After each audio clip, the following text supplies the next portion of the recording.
কাগজে নোট থেকে বঙ্গবন্ধুর ছবি বাদ দেওয়া কিংবা নতুন টাকা ছাপানোর ব্যাপারে কোনো সিদ্ধান্ত হয়নি বলে জানিয়েছেন বাংলাদেশ ব্যাংকের মুখপাত্র হুসনে আরা শিখা।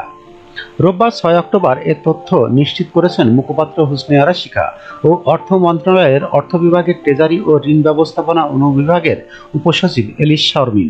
শিখা বলেন, সম্প্রতি দেশের বেশ কয়েকটি গণমাধ্যমে 20, 100, 500 ও 1000 টাকার কাগজের নোট নতুন করে ছাপানো এবং নকশা থেকে বঙ্গবন্ধু শেখ মুজিবুর রহমানের ছবি বাদ দেওয়ার খবর প্রকাশিত হয়েছে। তবে এ ব্যাপারে বাংলাদেশ ব্যাংক কিছুই জানে না। আগামী 1.5 থেকে 2 বছরের আগে নতুন নোট ছাপানো বা নোটের নকশা পরিবর্তনের কোনো সিদ্ধান্ত কারেন্সি ম্যানেজমেন্ট বিভাগ নেয়নি বলে জানান মুখপাত্র। আর অর্থ মন্ত্রণালয়ের অর্থ বিভাগের ট্রেজারি ও ঋণ ব্যবস্থা অনুবিভাগের উপসচিব এলিস শারমিন জানান, নতুন টাকা ছাপানো বা নকশা পরিবর্তন চেয়ে বাংলাদেশ ব্যাংকে কোনো চিঠি দেওয়া হয়নি।